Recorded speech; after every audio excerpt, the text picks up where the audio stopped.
Ladies and gentlemen, welcome back to the Safe Room. I'm your host, the President Shon Williams. We're back here with another episode, and today I'm on the run. I'm not gonna lie with you. I'm kind of busy, so I'm trying to get into this episode quick, in and out. But I do want to take the time to introduce our guest. This is someone I met back a while, and I'm really glad that she's coming on the podcast today. She's a social media manager, content creator. She's empowering women overall. And that's what we love to see on the podcast. And women empowerment, it doesn't get any better than this. Today we have the wonderful Ellie Abraham. Ellie, how are you doing? I'm doing good, Shon. Thank you for that introduction. Yeah, of I'm doing course. good. Busy, busy, busy. Kids, business, move, still settling in because I recently moved from Toronto to Alberta, so there's all of that. Yeah, I mean, I hope the move's gone well. I know moving from Toronto to a whole nother province is it's a lot. Yeah, it really is. It's been smooth so far. Um, I mean, we recently had an incident, somebody broke into our car, but Oh no. Wow. yeah. One thing about Edmonton, depending how close you live to downtown, there's a lot of not so great people, and It, there's also it's yeah, it's like yeah, weird activity. yeah, Oh man. Well, yeah. I honestly don't know why someone would do something despicable as that, honestly. Times are hard. Yeah, but we're here. Hopefully you Yeah, get to share a little bit more about what you're doing and we can bring back that positivity into the room right here. yeah, But yeah, yeah. yeah, I'm excited for the conversation. So before we get into the main questions, we're going to start off with our hot seat segment. This is just four simple questions that I just want to ask you. I see the smile. You're probably like, oh boy, here we go. Hot seats get me nervous. Don't let the name intimidate you. It's very chill, very chill. Okay. Okay, you got this. You got this. So the first question I have, so outside the work that you do as a social media manager, content creator in the field that you work in, tell me something about yourself in one sentence. I am a creator of many things. Okay, I like that. I like that. That would be it. That would sum it up in one sentence. I am a creator of many things. I Would think you like me? that's no, that's a good way of saying it because like obviously there's so much to expand on. So if you do want to kind of expand on that rationale or like on that sentence, go ahead. Mhm. Okay. So, first of all, I am a mom. So I have created two little lives that keep me very busy. I also have multiple businesses. I do dog grooming, I sell e-commerce. As you said, I'm also empowering women. So I have a little thing going on there where I am helping women to become more financially literate. And I'm creating like a very we're in the safe room. I'm creating a safe space for women to feel as if they can openly talk about their finances, with my accountability group that I recently created. I am also right now working on opening a little shop where I have things for women, for business babes, books, sweaters, all that kind of merch, to help them with their businesses and productivity. So that's that. Okay, I've never done this before, but I think we might have to tweak your answer from I'm a creator of all things to I'm doing the damn thing. My goodness. Yes, well, there's quite a few things going on. Yeah. There's a lot. I mean, mompreneur, again, multiple businesses that you're juggling, which is absolutely the amount of strength that takes as well. Just being able Yeah. to keep that work ethic and consistency, man. Bravo to you. Bravo. Thank you. Thank Yeah, you, of Sean. course, of course. Let's get into the next question. So, this one's probably going to be like, I would probably say this might be the hardest hot seat question I've ever asked. So I'm trying not to make it too difficult. But what is one piece of advice you would share to a younger version of yourself?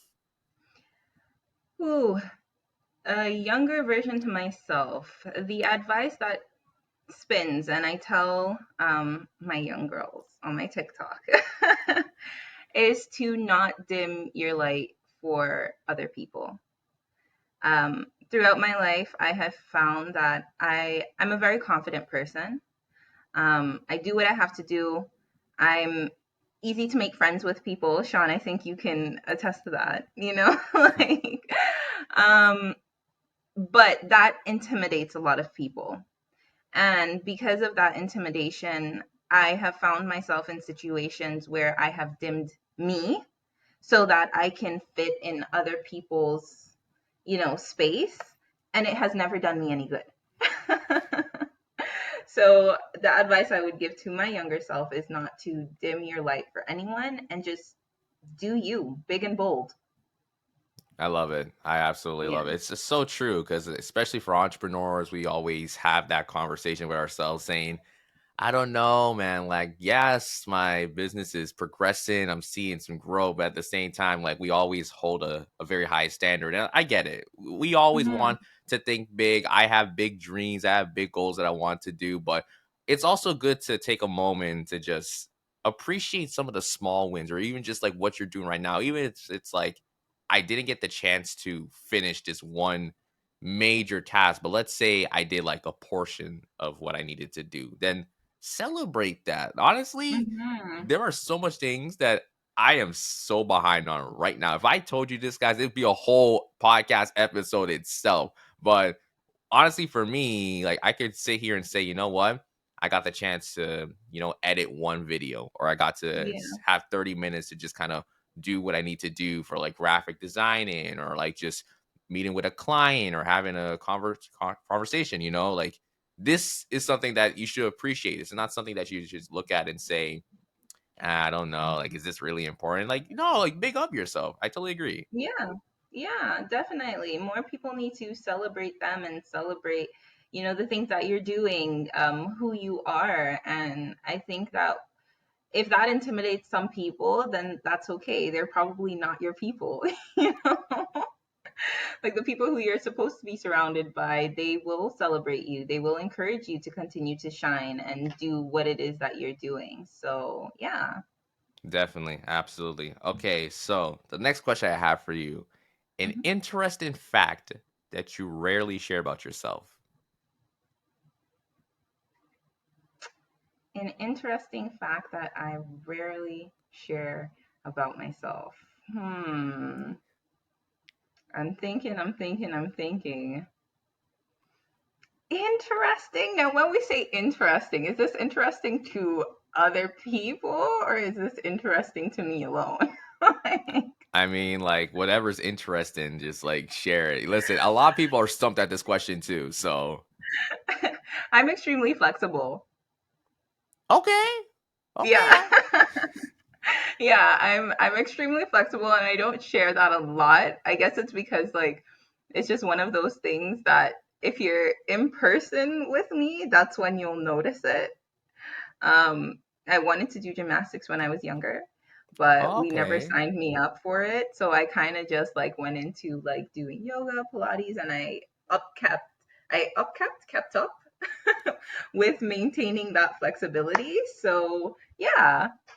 Okay, that's good to hear. Obviously, that's something I'm trying to like get better at in terms of just exercise and stuff like that. So like, I it's something that I probably need some improvement. I do have one question. I'm trying to be very sensitive with the question. Was the Mhm. flexibility there before having the kids as well? Like, Yeah, it's there. It was there before, it's there after. And sometimes, so I have mild scoliosis in my back. oh, And okay. sometimes that the flexibility, because I am so flexible, I was told by my what's it called? My chiropractor that kind of can get in the way with me too. So there's the pros and cons to that. I overwork my back. But on the upside, I can fit in some really tight spaces and like do really cool things. So Well, I mean, there's a little talent right there. If there's ever a talent show, you might have to kind of display that for everyone to see, and everyone will just be shocked, like, "What? That's crazy, Ellie." Yeah. Yeah. Okay. Going to the final question for this hot seat segment. What Mhm. is your personal safe room? So, what is a safe space? It could be physical, it could be mental inside of your head. Like, what is a safe space that allows you to be you? My bedroom. All right. Yeah, that's a safe space. Like I feel like my bedroom is a safe space so that like I could get work done there. Could be up in there dancing for hours. The best conversations. I think that's why I love your name for your podcast too, the safe room. Um, it definitely gives that sense of like, hey, like automatically, I think where's that safe space for me, and it's right there. It's my bedroom. That's that safe space. It allows me to think, relax, just get everything out. Yeah. Yeah, I really appreciate that. There's a couple of times like people have kind of questioned about the name of the safe room too. People kind of wonder like, what's it about? I think the Mhm. most funny, the most hilarious response I ever got from someone who asked about the safe room. Someone thought, "Oh, is it a space where you like it's like very controversial?" And like I couldn't help but laugh. And I'm like, "Where did you get that from? The name, the safe room?" Like, yeah, it's a platform where we're talking trash. It's like very controversial, hot takes. I'm like, no, it's the actually the quite opposite, but you know, it's So interesting. since we're in the safe room, my mind definitely, I'm a little bit warped, so my mind would have went somewhere else too. We're adults, so yes, but no, like talking, I get how they would think that, but automatically I would think it's that place where you just get to like, but I guess safe room sounds different for everyone else, so there's that. That's true. There's always, variety of definitions of just what the safe room or a safe room would be for someone. So that's very Hmm. true. Okay, Hmm. so that was the hot seat segment. You did good. You did really good. Not Yeah. too It's bad.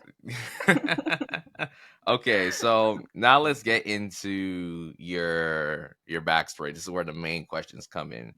Hmm. So, like I mentioned before, you are a social media manager, you are a content creator, you are very active on social media, which is, I know it's a responsibility and task on its own because trying to be active on social media, just whether it's making posts or just engaging with your audience, it's something that a lot of entrepreneurs are trying to figure out, including myself. I feel like I'm in that point where I'm trying to really dive deep into like who's engaging with my posts, who is liking, responding, but also like who's saving my posts, who are like, sending my posts to other people's that they're hearing about it.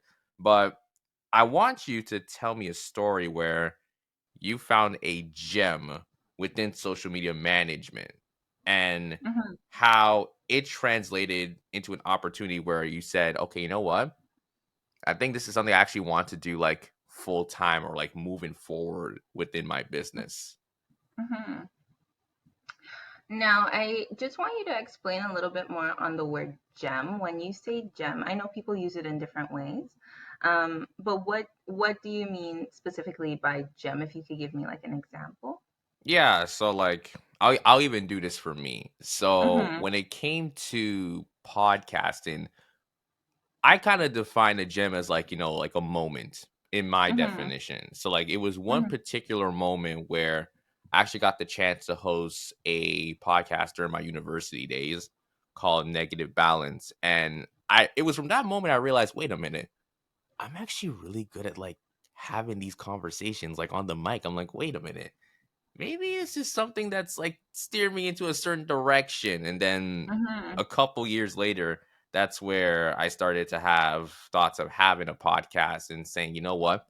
I actually want to bring on people and, make this a full time thing of mine, podcasting moving forward. So I guess for Jem, I would probably say like one moment where like you kind of found like something that would just it's like a revolution in a way, or like it's like from this moment it's like, okay, I did this and it's actually going to, I didn't realize at the moment this was something I actually was going to be doing moving forward. Yeah. Uh, so when I realized that I really wanted to take off in social media was when I noticed my partner, he is a marketer, a business coach. He does copywriting and all of that. Big up to Andre. But it was when I realized that the strategies that I would give him for his business really popped off. And I was like, oh, shucks. Like, this is not just content creation. Like, this, I have the knowledge, and it's something I do daily for myself, which I didn't even realize I was doing. Right. And I noticed, like, when I would give him suggestions, when I would give him the strategies to implement with his Instagram, or even reviewing his copywriting and stuff like that, like, they did really, really well. And so from there, I was like, okay, all right. So if I can help you, I can help other people. And then I took it from there, and I put it to work. He put me to work too, allowed me to work with some of his clients. And that's really just where it took off. And I really enjoyed it because it gave me that opportunity to help people in a way that wasn't just beneficial to them, in developing like their self, but also in helping them to make money and helping them to achieve their goals in business. And that to me was really more than I could want. So that's how come I stuck with social media management, because I saw the benefits that it had for people and also for myself. So that's where I stuck, and I'm that social media girly. Yeah. Yeah, and I'm telling you, like I said, you are very, very active. I see it within the post that you make in terms of just like the level of consistency, even like the professionalism with the color schemes. When you Yeah. go and check out a social media manager's page on Instagram or whatever it may be on LinkedIn, there's always a color scheme that they follow, which I think is really good. And, I think those are things that some people do recognize, but there are other people who don't recognize that. And I don't think it's a bad thing, but I guess it's just being able to, share stuff like that, because some people think, oh, I mean, if I'm making my post, I mean, I think maybe their mindset is, what, I want it to be so vibrant and so have like ambiance in it. But then you're forgetting to realize, wait, are all my posts looking the same? Are they matching, or are they basically giving out what I'm supposed to be sharing with my audience? So I had that experience when I started. I was just making random stuff, but like nothing was like, even from my personal view, it didn't feel right. It just didn't feel like Yeah. nothing was clicking. So even Hmm. like the last year, I've taken some time to just, okay, let me actually analyze my page and figure out, okay, if I'm going to be posting this, how's it going to look like, and how can I make sure that it matches the vibe of my entire profile? Yeah. Yeah. Yeah. I really appreciate that you noticed that about my page, and uh the just the professionalism, because I work really hard. I work really hard to make sure that everything is looking smooth, and I spend lots of hours to debating between, like, hey, like, okay, does this look good? Like, is the audience gonna see this, and are they gonna read it properly? Is it gonna look good? I've even considered, like, people who are visually impaired, and they might be colorblind. Recently, I was just researching to see, like, do these colors actually pop? Will they get it? So thank you for noticing that and pointing that Definitely. out. Yeah, for sure. So, my next question that I have for you, and this is something that I'm very curious about myself, because, it's something that, like, it floats in my brain once in a while, even when I'm working on my own stuff. And, sometimes you need to get to the bottom of this and, like, get answers. So, Hmm. I want to ask, what are some of the common myths when it comes to branding and content strategy? Because I know some people have like certain assumptions on, this is one approach you should do, or this is one practice that you should try when it comes to branding or content strategy. But sometimes you don't know because you're hearing so many voices. And obviously, I'm not expecting you to have all the answers, but maybe just from you working with clients, having that expertise in your, personal experience, what are some myths that you could probably deduce from Mm-hmm. that experience, you can share Mm-hmm. based on branding and content strategy? Have you ever seen the TikTok video? Are you on TikTok, by the way? I'm on TikTok, but I don't post there. I'm on TikTok just for vibes. There's a TikTok video that's floating around where the girl says, "Oh my goodness, I love this question." This is me right now. Okay, so getting into myths, one of the biggest ones that I can say is you do not have to post every day, 7 days a week, 3 times a day. That is the biggest one that I get a lot of people, a lot of clients when they first come in with me, they're like, oh, the reason why I don't want to do social media like this is, or I haven't started, is because it looks like a lot of work. People have to post every single day, and like, I don't know what to post. I don't know how I'm going to come up with all of this. I have my business, my physical business that I'm dealing with. How am I supposed to do all of this? The truth of the matter is you do not have to post so often. There are people who maybe they don't have kids, maybe they are able to do it, maybe they have a social media manager, because a lot of people have a team and you don't know, right? They have other people doing the work for them and you just don't know. So you're here comparing yourself, thinking, I need to be pushing out so much content. I need to be doing all of these things 7 days a week. The truth is, you don't. Find something that works for you. The consistency is what you have to build where it integrates with your lifestyle. Okay? So for starters, my go-to for clients is I tell them just start off by posting 3 days out of the week. You can do it 2 times a day, you can do it 1 time a day for those 3 days, but just start off like that. Once you get into the flow of that and you see how it is that it's working for you, um, from there you can decide, do you want to do more, do you want to do less, are you seeing the type of engagement that you want, and then you go from there. You build that discipline, you build that consistency. But you posting 7 days a week or 5 days a week, 3 times a day, you're gonna go burnout 1 time. it's Right. it's not sustainable, not for somebody, not for a business owner who has other things to do, and not for an individual who has other responsibilities. It's just not possible. So that's one of the biggest myths. And I see a lot of coaches, I see a lot of influencers who advocate for this and say, yes, yes, yes, it works, and it does work. But on the other side, they don't tell you it leads to burnout. It leads to people being stressed. It leads to you being disappointed.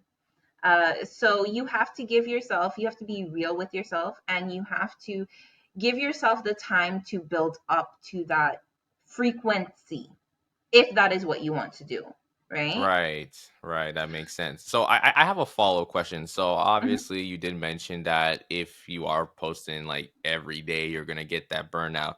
But do mm-hmm, you feel like if, let's say you're a business, but you have a social media team and there's like multiple people managing, let's say, one particular social media account, where let's say, they're all kind of working together behind the scenes to create the content and to all like manage the post as well. Do you still feel like there's that sense of burnout that could linger within a situation like that? So the thing that happens is that you have to have a strategy, you have to have a plan. The burnout can happen if you have a team, but you guys don't have your goals and you are winging your content. You're not, the term would be batch creating. You're not taking time to decide, okay, on this day is when I'm going to research, or I'm going to write down my ideas. And I talked about this recently in one of my lives. If you are not planning, then you will lead to that burnout. Your team's going to be lost, which, if you have a great team, they should teach you how to plan. But let's say you are the leader of this and you just have a team who's doing video editing. What else is there? Video editing, creating the carousel post for you and such. If you are winging it and you're just giving it to them day by day, yes, that burnout will linger. It will still happen. So you have to have a plan. You have to have a strategy, And you have to have specific days where you decide this is what I am going to do. And you have to have at least a 90-day plan as to what are your goals and outcomes that you want from the content that you are going to be posting. You know, do you want growth? Do you want sales? Do you want engagement? There's different areas for you to explore. Definitely, definitely. So I do appreciate you kind of expanding on that. So I know for me, there was points where like I did feel that burnout. I felt like I was like rushing to like Yeah. get stuff out, and it Mhm. takes that toll on you where at one point you don't want to do anything at all. You just kind of feel like stepping away. So Yeah. it's definitely something that you have to learn. It's a learning curve that I kind of overcame. So at one point I said, you know what? I'm just gonna step away from social media for a bit, but not because like I'm giving up. It's just let me actually plan things out. So like it was Mhm. probably around last year. I was doing this like prior to like last year in the summer, but I did Yeah. it again around the end of 2023 where I decided, okay, you know what? I'm not gonna post as much. I'm gonna take some time for maybe a couple days to just edit straight in, straight out. So it was at a point where I was dropping an episode, but what people didn't know is like, oh, the next 4 episodes are already like ready to go. It's just now like Yes. when the day comes, and then even with that, I had like short like form content ready to go as well for those Yeah. dates. So it wasn't me like, oh, it's the week of now. I'm trying to edit. I'm trying to like put the content together. It's just like it's a whole mess. Yeah, yeah. Yeah, no, it gets messy like that. And as I said, it leads to burnout. You're stressed. Like, have you ever made a post and you know to yourself it's a great idea, but then in the process of doing the description or the write-up or the editing, you're like, and you're sweating and you're like, man, like, I need to get this out. So to eliminate all of that, I am guilty of doing it too. You know, in the beginning, there's some days too where I do like put something out just randomly, Right. um, but to avoid all of that stress and the sweat and the overthinking, just plan it out. Just plan it out and schedule it. Instagram has a great scheduling tool in app. It's pretty useful. I use it more than like MetaSuite or Later and stuff like that for myself, and I encourage my clients to use it too. So there's that. I know you asked about personal branding, right? No, you said Yeah. branding. Mm-hmm. Okay, so one of the myths that I would like to debunk about branding is it is okay for you to do personalized branding. It is okay for you to show yourself and things that you like. It is okay for you to show yourself as a human in your business.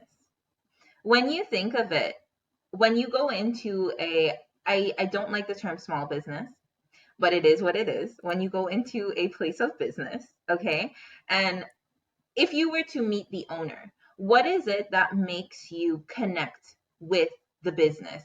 Is it the things alone, or is it when you have that interaction with the business owner? What makes it memorable for you? Yeah, definitely. Right? I get it. Yeah, like what makes it memorable for you? If you're having a great experience, not just let's say, as I said, the business owner is there and the business owner comes up, they greet you, they ask you how your day is going, they want to know what you're interested in, they share a little bit about themselves, just talking to you in a way that's very open, interactive, and human. Wouldn't that make you want to go back to that place? Wouldn't that make it more memorable as opposed to someone is just like business, sales, get this, get that. Like if we're being honest, right? Yeah, You have that more of a connection. You'll have the advantage of having a connection with your audience, which as a business owner, you really do want to have. Um, if you were to showcase more of that human side and I showcase definitely who you agree. are. So I want to encourage people to put your personal authentic self out there and connect with your community, connect with your clients, the audience that you're trying to get, and let them get to know you too. It's a two-way street. It's not just business. Yeah, I totally agree. You know what? I'll say this. I am guilty as charged. I feel like even when I look at my page, it's like there's not enough of me like humanizing. But I feel like for me, I do that through my IG stories. I feel like Yeah, sometimes I'll just, like I remember one time, it was like recently, I saw it snow outside. I just like I had to go on IG and I'm just like, yo, what is happening here? Like what yeah, is going on? And like I see people like responding with like laughing emojis, liking my thing because people are just like, oh wow, like I didn't know Sean was like this quirky. And I'm like, I tell everyone, like, listen, like at one point I was very quiet. And it's yeah, hard to believe that even me saying it right now, I'm like, how was I so quiet? But nowadays, if I step into a room, I'm probably the loudest one. Like that's just how yeah. I be. Even sometimes if I go to an event and I take like a picture or a photo of myself Hmm. and post it, it's getting so much likes compared to if I post something that's like about my podcast. And it's not to say that I put out trash content or trash material, but it's No, just like they're not at the same level because I feel like again we are living in an age where like humanizing your brand is not a bad thing. no, it's not. And some of the most successful, not some of them, but the most successful businesses, they have managed to connect. They have managed to make people feel as if they are a part of their journey, right?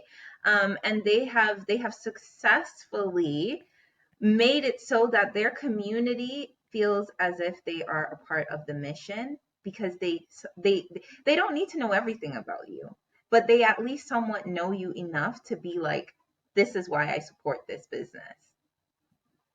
And Yeah, that's really, so as much as a lot of coaches, influencers might say like, hey, like take the personal side out of it, you run your business how you want to run it. If you of course, always think strategy, always think, how can I get sales and all of that good stuff. But run your business in a way that allows your customers, your audience to interact with you and have that connection. So that's it for me with branding. definitely, absolutely, 100%. Okay, so I want to go back to the it's not like the first question, but we're going back into the moment question in a sense. All right, Mhm. so I want you to share a moment where you either hit a roadblock in marketing yourself to your clients, or moments where maybe you say, okay, I have a marketing strategy, this is what I want to employ, but you have to scrap it, maybe it completely backfired. So it's either or, maybe a moment where you had some trouble reaching out to the clients that you wanted to in terms of the services that you have, or maybe there was a marketing plan that it just never got out of the box. And the reason why I want to ask this is because I am probably the king when it comes to having a marketing plan, and it's probably like, yeah, it just did not go the way I wish it could be. So maybe like you could share something and maybe provide how you even pivoted from that moment, or just anything. I know it's a lot, so I'll start all over. I'll start all over. Again, share a moment where you Yeah. either hit a roadblock when it Mhm. came to reaching out to clients, marketing your business, or you had a marketing plan, you had a marketing strategy, and it just never worked out. It just never got Okay. implemented. So one of the roadblocks I hit with clients would have been me cold pitching. All right. Cold pitching works. It still works. I know a lot of people say like, hey, like no, don't do this, and whatever the case might be. It still works. But for me, it just didn't work out. People wanted to know like, where did you come from? Why do you have my information? Like what is it that you want? Or I'd find like I'd be getting ignored. Um, and earlier I mentioned like I'm very friendly, I'm very personable, right? And the cool pitching for me, it was that thing where like I just needed to go back to myself. I needed to build those connections. And then once I build those connections, that's where the people were like, okay, like, but that cold pitching, it never worked out for me. It got shut down real quick. And as for a marketing strategy, again, I listened to a coach who was telling me like post more business, like do business. My audience supports me when I show up as me. They love my business. They love what I do. They love seeing my journey. They want to, buy from me.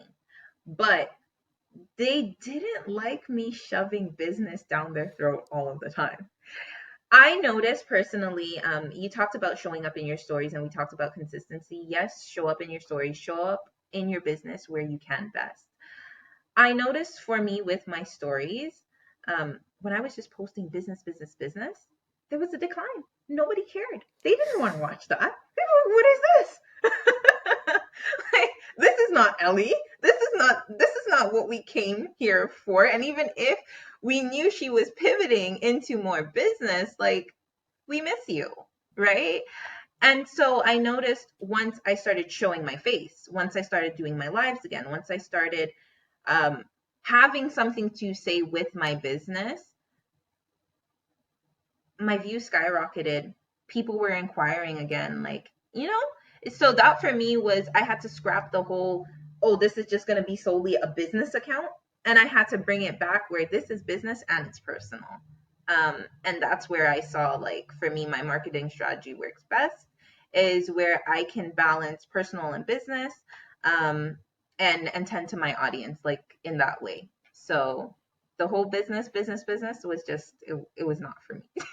Yeah, listen, Yeah. I can totally resonate with that. So like for me, again, I struggle to kind of show my Yeah. personal side on social media. But it's not because I lack that, ability to tap into that. It's just if you ever see me at an event, any event, that's when Hmm. people really get to see like the personal side of me. Cause everyone just Hmm. assumed that, okay, when Sean he has his podcast, he's behind the mic, he's very professional, he has a good energy, but he knows how to like hold down a conversation.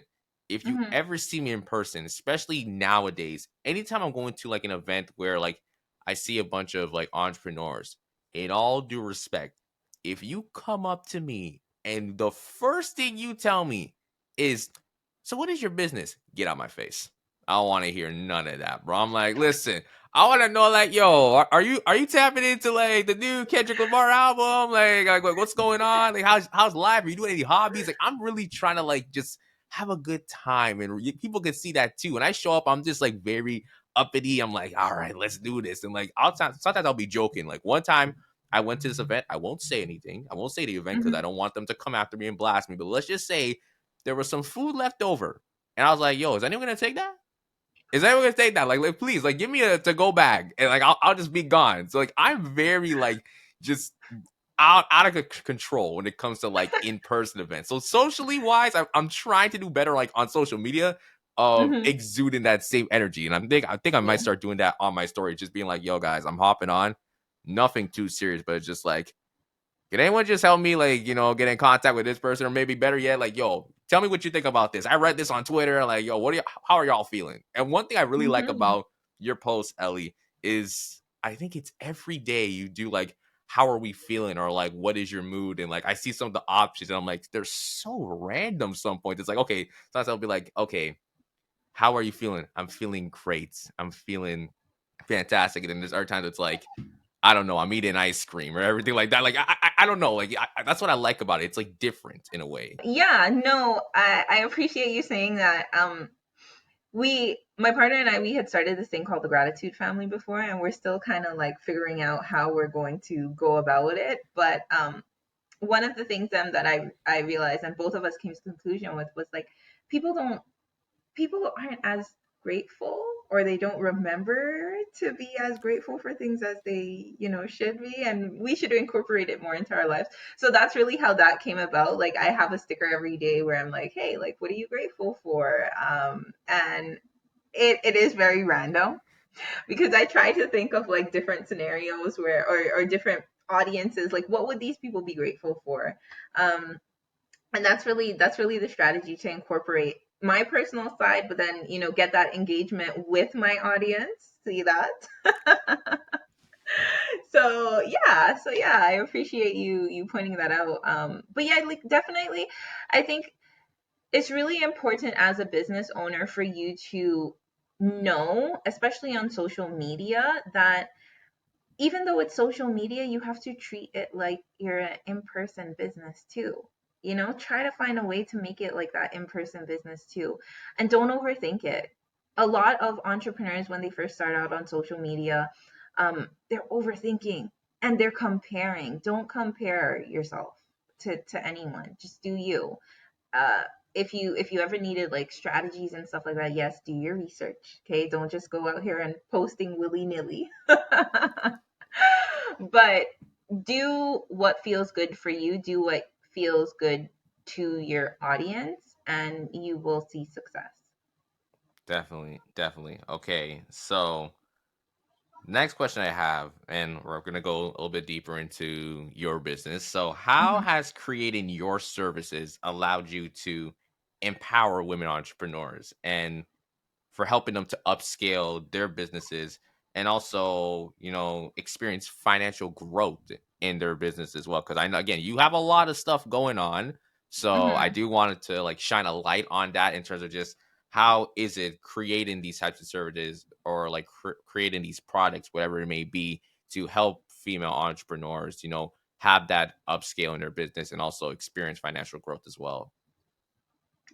So I'm gonna start with the part where you asked for my services. So my services allows women to be able to get back that time freedom.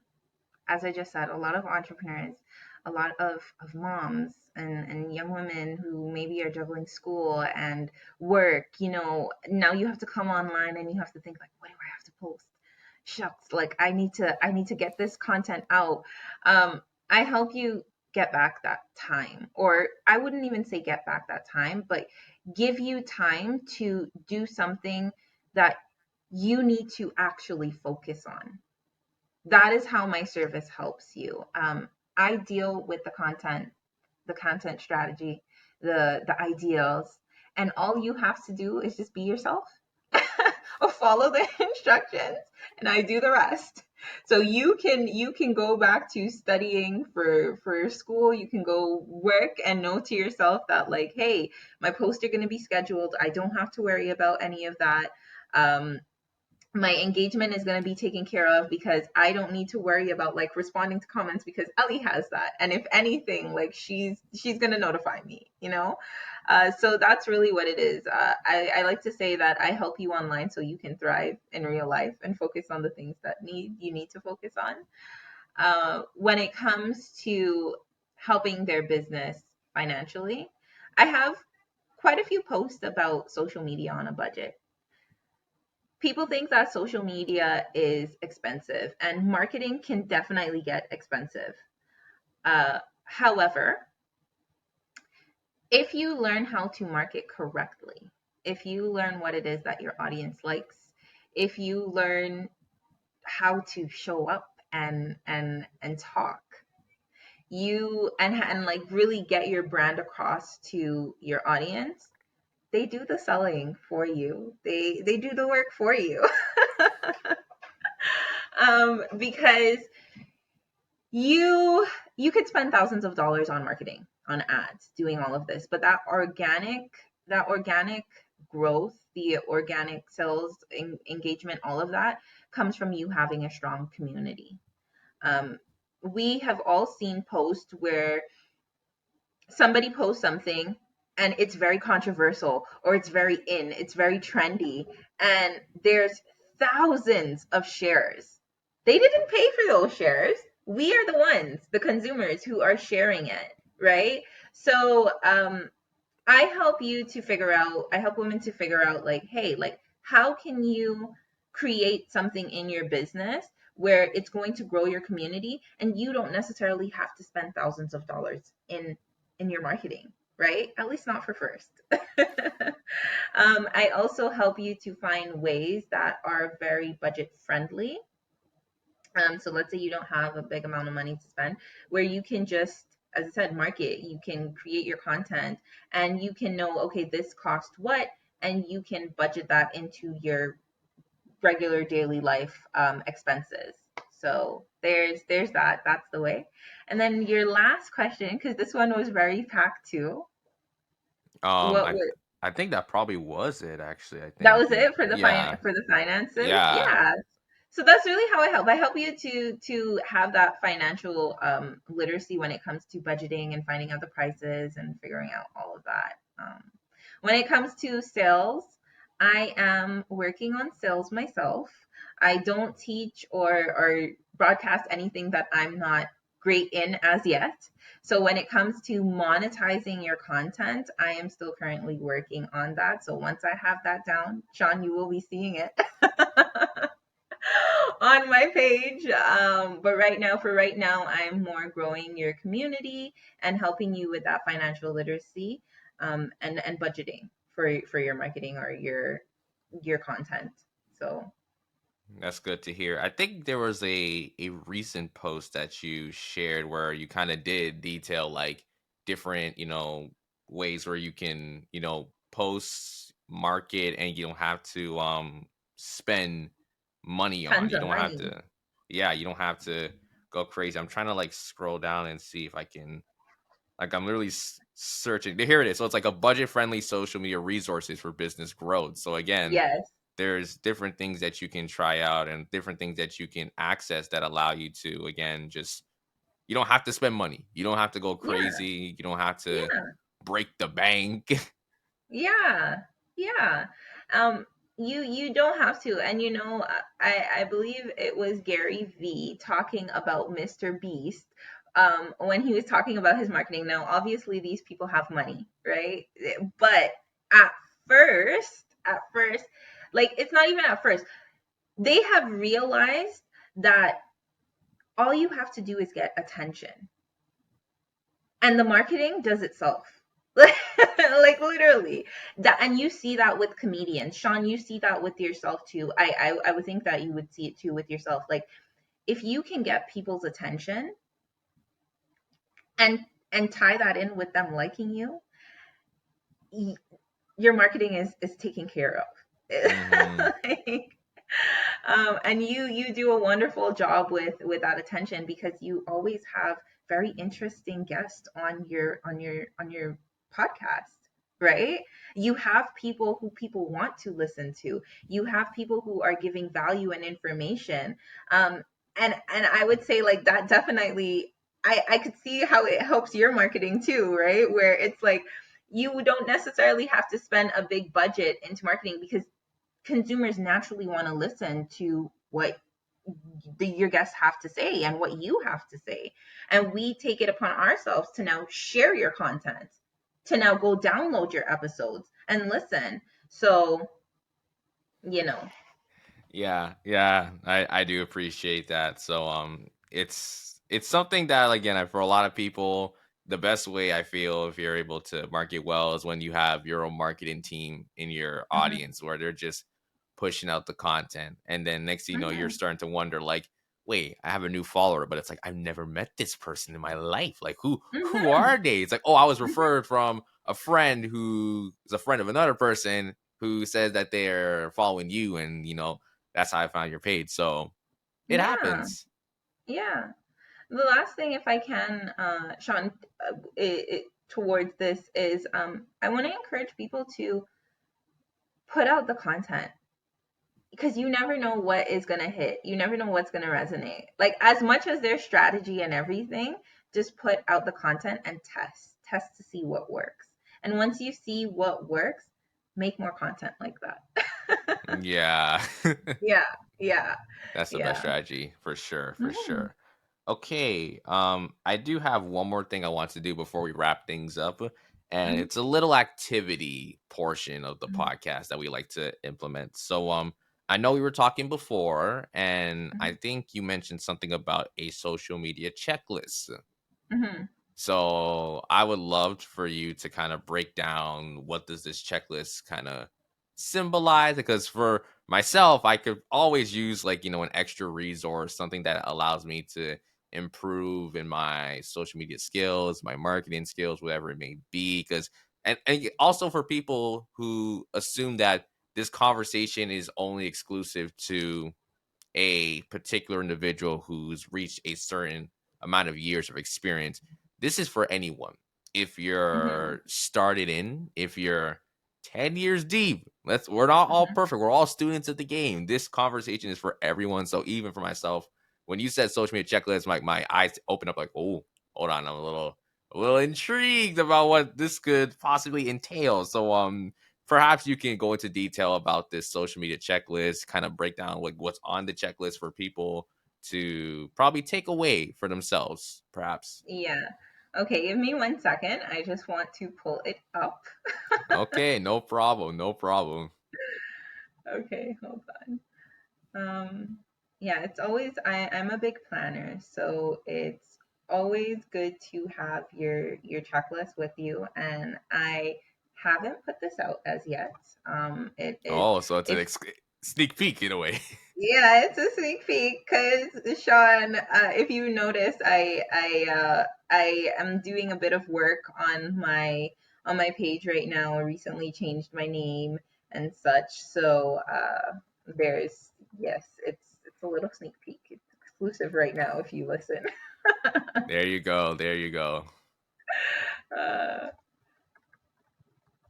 yeah, hold on, let me just pull this up. No Okay, problem. so for your social media checklist that I will be providing for you in the month of February, almost with some other stuff, this is going to be free for entrepreneurs to download. Um, and the first thing that is on there is you making sure that you have clear goals and objectives. As I said, I am a big planner. So I am just right now reading from my thing that I'm working on is for you to have clear objectives. And when it comes to your social media and your business, you want to make sure that you are defining your social media goals. Do you want to build brand awareness? Do you want to see sales? Do you want to build a community? Right? Those are the first things that we're going to get into. These are great questions to ask yourself if you are now starting off on social media. Maybe you're a business owner already, you have a great successful business, but you want to put that over onto social platforms. What are your goals starting off, right? Then you're going to need to know your audience. Who is your audience? Like, for example, Sean, who would be, do you know your audience? I'm putting you on the hot seat right now.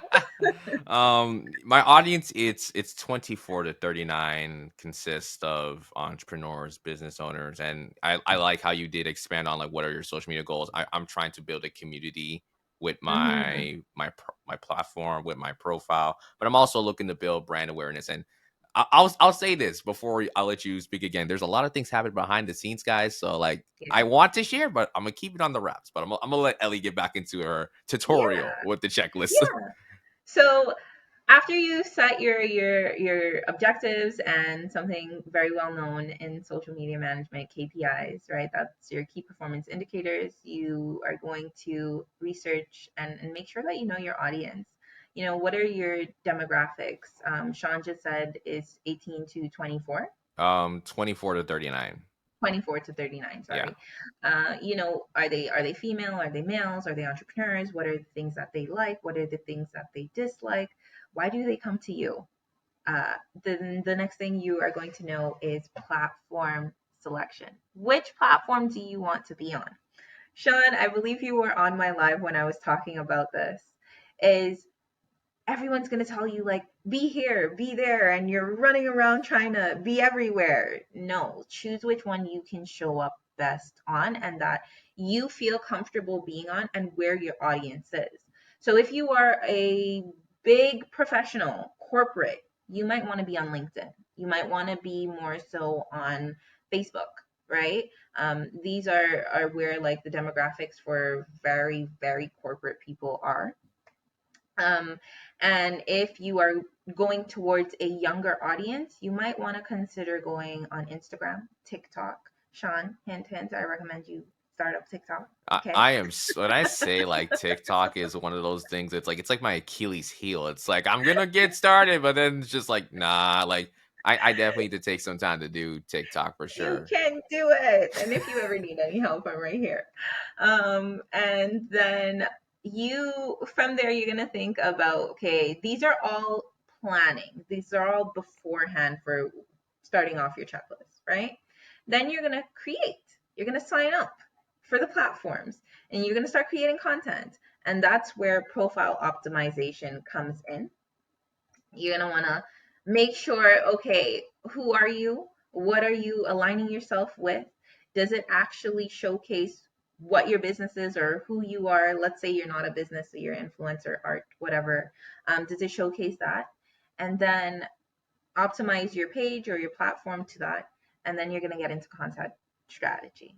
Now, for that, I'll leave it there for the checklist, but that's a little sneak peek as to what it has. And if you ever want to talk content strategy and need help with anything, I'm here. So yeah, Shon, does that feel, Yeah, how do you feel about that? that sounds great. That sounds great. I love how you broke down everything. Even when you mentioned like the demographics, I was also thinking about like psychographics. So like what are Mm-hmm. some of the values or like the beliefs of some of your Mm-hmm. audience members? Like what are their favorite hobbies? Stuff like that is really good because it allows you to create like a customer or client avatar where like okay, Yes. if you have that, for example, for me, that 24 to 39, let's say you do your research, you probably have 100 people in your community or 100 clients. Being able to Mm-hmm. create a customer avatar that kind of embodies that demographic, embodies that niche audience is always really good, especially when you ever have the chance to just kind of share with other people so they get a good sense about what you're doing.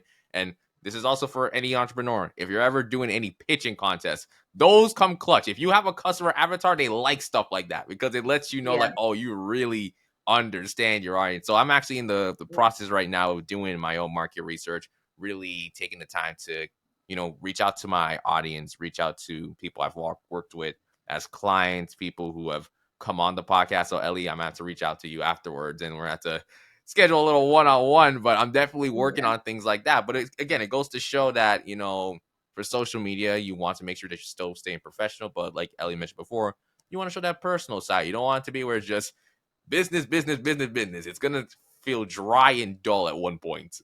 Yeah, yeah. And Sean, I love that you talked about you doing your market research. And I just want to say for anyone, maybe, I don't know, maybe somebody out here is wondering like, what is a client avatar? Your client avatar is your ideal audience. And you're just think of it as one client. Right, Sean? Like just think Yeah, of it as the specific ideal client. They have all of the things, you know them inside out, basically. You know their favorite shows, you know what it is they do on a regular afternoon. And that's really what a client avatar is. And for market research, people, do your market research, and don't be afraid to ask questions to people, to get feedback. That's something that a lot of people don't do, Sean. And I'm happy to hear that you're doing that, because a lot of people, they forget, like, you can ask your clients what they want. Don't try to make it up in your head. Ask them. yeah, People are happy to give feedback. People feel um, a part of the whole process they when you reach out to them and you ask them, like, hey, like, what do you think about this? What do you think about that? That again grows your community, grows that bond, right? So definitely for yeah, sure. All right, I yeah, do appreciate you sharing that sneak peek of the social media checklist. I can't wait to when it officially drops. I'll probably be yeah. one of the first people getting my hands on that for sure. For Thank sure. you, Sean. Of Thank course, it's you. it's all about support here. Obviously, I don't Mhm. want it to be where I'm bringing on people and then it just kind of feels like the conversation's over. Now it's like get out of my timeline or like I don't want to talk to you after. Like no, I want to keep building it. Again, it's a community that we have here in the safe room, so we're just here to expand it. Yeah, I love that. And I'm very grateful to have been on here. I feel very privileged. Yeah, yeah, yeah. Because I'm glad that you do. So we have actually reached the end of all our questions. But Ellie, I just want to say thank you again for coming on. Appreciate your time, your Thank wisdom, you. your knowledge, the amount of like gems you guys drop. I hope you guys had your notebooks. All right. If you did it, then you might have to spin back this episode from top to bottom and like get the note that you missed. Okay, all right. Yeah. But overall, Ellie, thank you for coming on. You're so welcome. Thank you for having me, Shon. Yeah, for sure. Where can people find you on social media? Because you did mention you did change your social media, so I think this part's very important for everyone listening. You might have to just peep your ear dials just a little bit closer. So tell people where they can find you on social media. Yes. So I saw that you didn't participate in my poll when I was changing my Okay. name. So here's the thing before you get into that. I'm going to be very honest in terms of as a friend and also just Yeah. someone giving feedback. Yeah. I wasn't a fan of any of the names. Oh, that's it okay. it That's was just okay. like because I will say this, rude bunny honey, I can see why, like, yeah, that gives off a different vibe, if you know what I mean. Just like Yeah. It definitely does. And for a long time, like I loved it. That was what my YouTube name was. And the reason for that, little backstory, real quick. The reason yeah. for that was because people would see me in public, and I have this really resting, just like serious face to keep it clean on the show. Okay, I have this really serious resting face.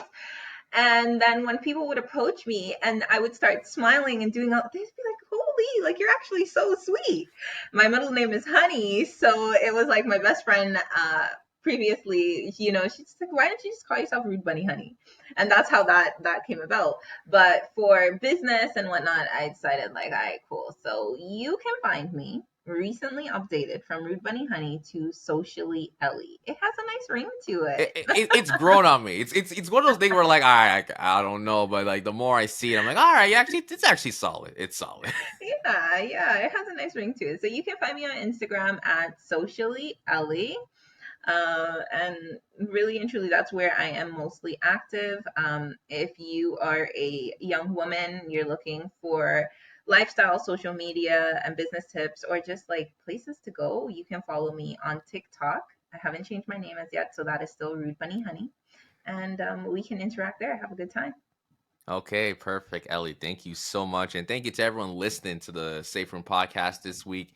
You can find us at Instagram at the Safe Room Official. And Ellie, I'm glad that you're keeping me on and toes when it comes to TikTok. So I'm trying to get to TikTok and YouTube. That is something that I'm working on in terms of like, we had the conversation about being more like personal, but listen to our episodes on Spotify, Apple Podcasts. Give us 5 stars.